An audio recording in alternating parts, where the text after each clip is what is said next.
आज की सबसे बड़ी खबर है, ममता बनर्जी के लिए बड़ी खुशी की बात है और खासकर 34 लाख लोग फिर से बंगाल में वोट डाल पाएंगे जिनका एसआईआर में नाम कट गया है। और ये बड़ा फैसला सुप्रीम कोर्ट की तरफ से आया है। सुप्रीम कोर्ट के जज ने कहा है कि अगर मामला जो है पूरा अगर वो ट्रिब्यूनल में है तो वो लोग वोट दे पाएंगे। पहले भी सुप्रीम कोर्ट के जज ने कहा था कि अगर जीत का अंतर और वोट के कटे अंतरों से अगर अंतर हुआ तो मामला बिगड़ जाएगा। पहले उसी जज साहब ने कहा था कि इस बार वोट मत दो, अगली बार दे लेना। तो खैर, वोट फंडामेंटल राइट्स की तरह है और बाबा साहब ने संविधान में वोट का सबसे बड़ा अधिकार दिया है। तो 34 लाख लोगों का फिर से नाम ऐड हो गया है। तो ये एक ममता बनर्जी गुट के लिए और तमाम जो उनके समर्थक हैं उनके लिए बड़ी खबर है। नमस्कार, मैं शंभू कुमार सिंह और आप देख रहे हैं नेशनल दस्तक। वैसे बंगाल चुनाव की बात हो तो एक तस्वीरें दिखाना चाहता हूं। मछली वाला बीजेपी, वहां बीजेपी के जो उम्मीदवार हैं वो मछली लेकर घूम रहे हैं। तो सोचिए, बीजेपी के लिए बीफ जो है वो गोवा में मुद्दा नहीं है, नॉर्थ ईस्ट में मुद्दा नहीं है। वैसे ही बिहार में तेजस्वी यादव और मुकेश सहनी ने मछली खाया था तो वो मुद्दा है, लेकिन बंगाल में बीजेपी के लिए मुद्दा नहीं है। एक तस्वीर दिखाऊंगा, बड़ा मजेदार है। साथ ही इस बातचीत में हम आपके साथ जुड़ेंगे और बताएंगे कि कैसे भारत जो है वो 6ठे नंबर पर पहुंच गया है। जी हां, भारत की इकोनॉमी पहले 5वें नंबर पर थी और वो फिसलकर अब 6ठे नंबर पर चली गई है। मतलब हमारी आर्थिक स्थिति जो है वो और खराब हुई है। अब 5वें नंबर पर इंग्लैंड चला गया है। सोचिए, ये भी खबर है जो आपसे छुपाया गया है। संसद में आज प्रियंका गांधी ने अमित शाह को कहा कि अगर आज चाणक्य होते, वैसे मैं चाणक्य वाले कैरेक्टर पर बाद में विस्तार से बताऊंगा, लेकिन जो प्रियंका गांधी ने कहा है, अगर आज चाणक्य होते तो आपके शातिर ये जोड़ घटाव से वो भी हैरान रह जाते। ये अमित शाह को कहा है। ये भी आपको दिखाऊंगा जो सबसे बड़ी खबर है। और देश भर में एससी एसटी ओबीसी के जो जागरूक लोग हैं वो सोशल मीडिया पर लिख रहे हैं। संसद में महिला रिजर्वेशन को लेकर बिल है। महिला रिजर्वेशन में अगर एससी एसटी ओबीसी महिलाओं को अगर नहीं मिलता है रिजर्वेशन तो कैसे मामला गड़बड़ा जाएगा और कैसे बहुजन राजनीति खत्म हो जाएगी। और ऐसे में सवाल है कि नीतीश कुमार क्या करेंगे, क्योंकि वो जेडीयू है, क्या वो सहमत नहीं है इसे। चिराग पासवान उनके पक्ष में है, वो क्या करेंगे। अनुप्रिया पटेल क्या करेंगी, मेरी इस पर नजर भी रहेगी और आपसे बात भी करूंगा। फिलहाल अखिलेश यादव ने एससी एसटी ओबीसी आरक्षण की मांग कर दी है। बीएसपी सुप्रीमो मायावती जी ने कहा है कि आरक्षण 33% आरक्षण में एससी एसटी ओबीसी महिलाओं के लिए अलग से आरक्षण का प्रावधान होना चाहिए। अनुप्रिया पटेल सरकार की हिस्सा है, चिराग पासवान सरकार के हिस्सा है, नीतीश कुमार सरकार के हिस्सा है, तो ये बात उनसे भी बनती है। वही दक्षिण भारत के लेकर मामला फंसा हुआ है। चंद्रबाबू नायडू नाराज हैं और कहा जा रहा है कि अब वो क्या करेंगे। क्या इसलिए कह रहा हूं क्योंकि जिस तरह के खेल चल रहे हैं उससे साफ है कि दक्षिण भारत में लोकसभा की सीटें घटेंगी और उत्तर भारत में बढ़ेंगी। तो क्या ये बड़ा कॉन्फ्लिक्ट है? खैर, दक्षिण भारत में तो विरोध प्रदर्शन भी शुरू हो गया है। तो क्या बीजेपी अपने पैर पर खुद कुल्हाड़ी मार रही है? ये बड़ा सवाल है, सोचिए। और ऐसे में क्या बीजेपी चूंकि 400 का आंकड़ा चाहती है, संविधान कॉन्स्टिट्यूशनल अमेंडमेंट करना है, तो उसको कम से कम 300 उनको 400 करीब सांसदों की जरूरत पड़ेगी। फिलहाल 240 और 2 पर बीजेपी के पास है, 272 पर बहुमत है। 300 के आसपास आंकड़ा बीजेपी जुटा लेगी। इसका मतलब है कि नीतीश कुमार और चिराग पासवान जो हैं वो महिला आरक्षण पर क्लियर नहीं है। तो मैं आज इस पर भी मुद्दे पर बात करूंगा कि बहुजन समाज के लोग इसको कैसे सोच रहे हैं। ये सबसे बड़ी खबर है। क्या वो इस पर चिराग पासवान, रामविलास जी होते तो यही करते हैं। नीतीश कुमार की क्या राय है, ये बड़ा सवाल है जो बीजेपी के साथ है। चूंकि संसद में शरद यादव, रामविलास पासवान जी हो या शुरुआत में नीतीश कुमार हो या फिर मुलायम सिंह यादव, इन सब लोगों ने कहा था, शरद यादव ने तो यहां तक कहा था कि जहर खा लूंगा लेकिन ये बिल पास न होने दूंगा। तो सबसे पहले ये तस्वीर देखिए, ये बंगाल की तस्वीर है। बंगाल के चुनाव से हम शुरू कर रहे हैं। बंगाल की तस्वीर है।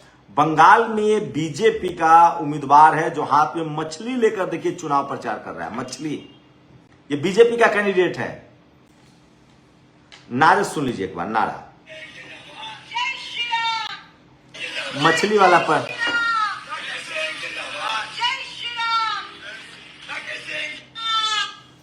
तो सुनिए, ये एक बार फिर से सुनिए।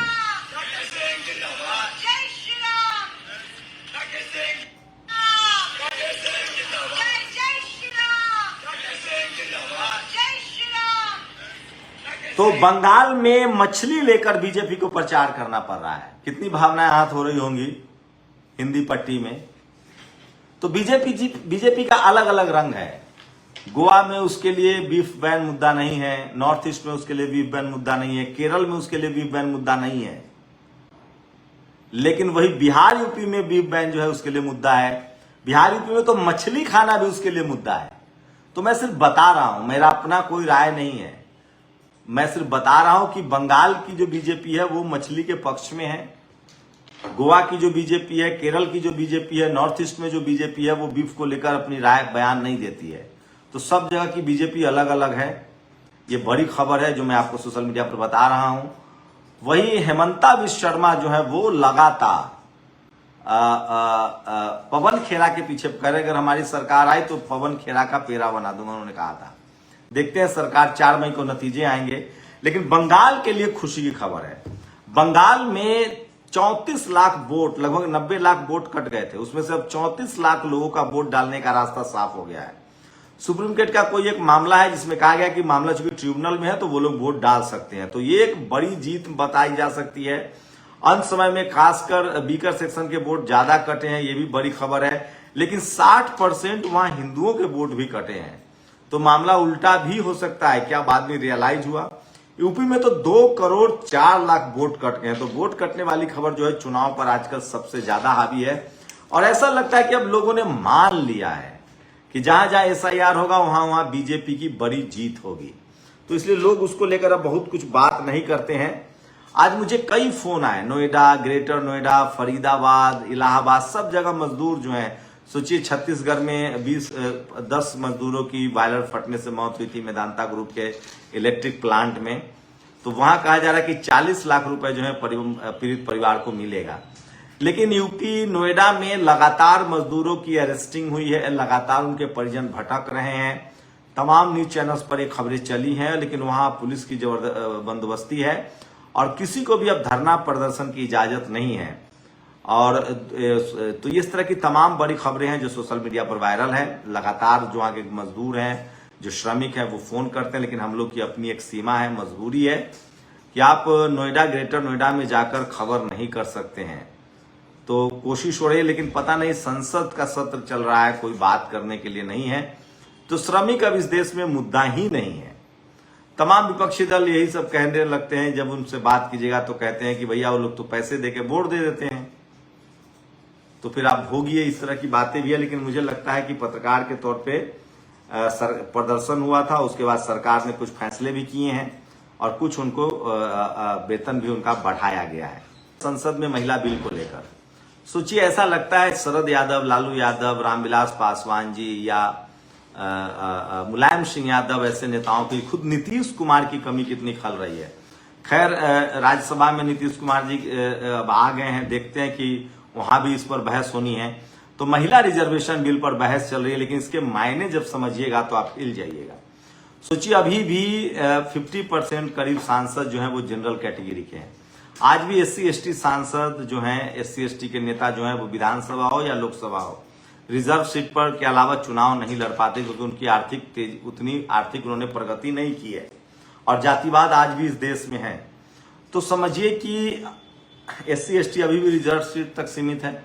OBC का राजनीतिक थोड़ा सा उभार हुआ, उसके बाद भी 85% आबादी SC ST OBC का जो संसद और विधायक में, लोकसभा और विधानसभा में संख्या है, वो 50% से अभी ज्यादा नहीं है, कहीं 60% हो सकता है। तमिलनाडु एक एक्सेप्शनल है, बाकी राज्यों की मैं बात बता रहा हूं। ऐसे में सवाल उठता है कि ये जो महिला को लिए जो आरक्षण है, महिला विधेयक, ये 33% नहीं 50% होना चाहिए, क्योंकि उनकी आबादी आधी है। लेकिन सवाल है कि इसमें SC ST OBC महिलाएं जो रिजर्व कैटेगरी का भी आरक्षण का प्रावधान होना चाहिए, नहीं तो ये ज्यादातर जनरल समाज की महिलाएं चुनाव जीत के आएंगी। मैं भारत सरकार की एक स्कीम के बारे में बता रहा हूं, वो बाद में दिलीप मंडल ने भी लिखा था कि एक योजना भारत सरकार ने लॉन्च किया कि SC ST OBC के लोगों को लोन मिलेगा बैंक से। बाद में जो ब्यूरोक्रेसी के लोग थे उसने उन्होंने महिला भी डाल दिया। पता चला कि 90% लोन जो है वो जनरल कैटेगरी की महिलाओं ने लिया उस बिजनेस के लिए। तो उनके पास संसाधन है, जानकारी है, उनकी रीच है, पहुंच है। इसलिए तमाम समय से ये लंबे समय से ये मांग थी और लंबे समय से ये बात कही जा रही थी कि आरक्षण में SC ST OBC की भागीदारी होनी चाहिए, नहीं तो ज्यादातर 270 या 250 जो भी सीटें रिजर्व होंगी तो पता चल जाएगा। कुछ कह रहे हैं कि 815 सीटें हो जाएंगी लोकसभा की, कुछ लोग कह रहे हैं कि 850 सीटें होंगी। ऐसे में जनरल सीटों पर भी ज्यादातर जनरल महिलाएं जीत के आएंगी। मतलब अगर 850 होता है समझिए तो 400 में बहुमत की सरकार रहेगी, तो 200 जनरल के तो अभी सांसद जीत के आ रहे हैं, विधानसभाओं में विधायक जीत के आ रहे हैं, 200 और महिलाएं जीत जाएंगी। 250 में 50 SC ST, बाकी 50 जनरल की महिलाएं जीत जाएंगी, क्योंकि वहां तो कोई नियम कानून रहेगा नहीं, रिजर्वेशन रहेगा नहीं। ऐसे में जो SC ST OBC के लीडरशिप है या उनके जो नेता है उनकी राजनीति चौपट हो जाएगी। ये मुझे लगता है। आप लोग इस पर अपनी प्रतिक्रिया जरूर दीजिए। और अब संसद में फिर कोई भगवतिया देवी, कोई फूलन देवी और ऐसे भी जो बहुजन लीडरशिप वाली पार्टियां है, कांग्रेस अब सामाजिक न्याय की बात कर रही है, पहले नहीं करती थी। बीजेपी ऐसे लोगों को, आज प्रधानमंत्री ने संसद में कहा कि मैं अति पिछड़े समाज से हूं। सोचिए कोई सांसद नहीं जो उनको इतना कह सके कि प्रधानमंत्री जी आप अति पिछड़े समाज से हैं, लेकिन आपकी विचारधारा जो है ना वो RSS की है। आपकी विचारधारा जो है वो गोलवलकर और गोलवलकर की है, और उसमें सोशल जस्टिस नहीं है, उसमें सामाजिक न्याय नहीं है। उसमें आप देख लीजिए वाइस चांसलर, उनको कहना चाहिए था, लिस्ट बता देते, कोई खड़ा होकर बता देता। चंद्रशेखर होते संसद में, वो भी बता देते कि देखिए ना आप पिछड़े समाज से, आपके जुडिशियरी में जज नहीं बन पा रहे हैं, आपके ब्यूरोक्रेसी में सेक्रेटरी नहीं बन पा रहे हैं, आपके शासित राज्यों वाइस चांसलर नहीं है। तो आप कांग्रेस को जिसके लिए दोष देते हैं वही तो आपके सिस्टम में भी चल रहा है। स्कूलें बंद हो रही है, नौकरियां खत्म हो रही है, NFS हो रहा है। 2 मिनट बोलने में क्या दिक्कत है? तो मुझे लगता है कि बहुजन समाज ने अब सड़क से नेता चुनना भी छोड़ दिया है, तो उनकी आवाज कौन उठाएगा? बहुत सारे लोग हैं जो आवाज नहीं उठा रहे हैं। मोदी जी किसी को दोस्त कह देते हैं कि हमारे दोस्त हैं, तो लोग खुश हो जाते हैं। तो एक चापलूसी का दौर तो चल ही रहा है, सरकार की तरफ से भी हो रही है, और संसद में ऐसा लगता है कि अब कोई उससे अच्छा तो संजय सिंह हर मुद्दे पर बोल लेते हैं। पता नहीं इस मुद्दे पर वो राज्यसभा में देखना पड़ेगा क्या स्टैंड लेते हैं, क्या उनकी पार्टी SC ST OBC वाली स्टैंड लेती है, क्योंकि वो खुद आम आदमी पार्टी से हैं। तो मुझे नहीं पता, लेकिन एक बात तो है कि संसद में कमी तो महसूस हुई। इससे अच्छा तो कन्हैया बोल लेता। सामाजिक न्याय, सोशल जस्टिस पर कमी तो महसूस हो रही है। हाँ, उस मुद्दे को लोग रख रहे हैं, लेकिन वो धार नहीं है। कोई आके कह देता कि आप अति पिछड़े वर्ग की बात कर रहे हैं, आपके 27 मंत्री हैं, उनका पोर्टफोलियो देख लीजिए, फाइनेंस मिनिस्टर कौन है, आपके और MHRD में सवाल पूछ लेते कि भैया जुडिशियरी आपके ब्यूरोक्रेसी में कितने हैं, जुडिशियरी में कितने हैं, आप जब से आए हैं तब से स्कूल तेजी से बंद हो रहे हैं, किस तरह से इस देश में सरकारी नौकरियां खत्म हो रही हैं, किस तरह से SC ST OBC के संवैधानिक अधिकार छीने जा रहे हैं। साथ में क्रेडिट भी दे देते एक दो कि हाँ भाई आपके आने के बाद केंद्रीय विद्यालय में रिजर्वेशन लागू हुआ OBC का। लेकिन सवाल है कि आप ये सब नीट PG में रिजर्वेशन लागू हुआ, लेकिन उसको इंप्लीमेंट नहीं होने दिया जा रहा है। तो खैर, लेकिन एक बात तो है कि ये रिजर्वेशन महिलाओं का आ गया, और उसमें अगर SC ST OBC के लिए आरक्षण नहीं आया तो यकीन मानिए SC ST OBC की राजनीति खत्म हो जाएगी। मेरा क्या है, मैं तो एक पत्रकार हूं, लगातार सामाजिक आंदोलन से जुड़ा हुआ हूं। बाबा साहब के संविधान, फूले, पेरियार, अंबेडकर, जगदेव बाबू, कर्पूरी ठाकुर। मैं चाहता हूं कि इस देश के 90% लोगों का जब तक भला नहीं होगा तब तक देश भी कैसे तरक्की करेगा। सिर्फ 10% लोगों के पास घर हो, भोजन हो, वो देश कहां बेहतर देश बन पाएगा। तो मेरी लगातार कोशिश होती है कि इन तमाम खबरों से आप लोग को रूबरू कराया जाए।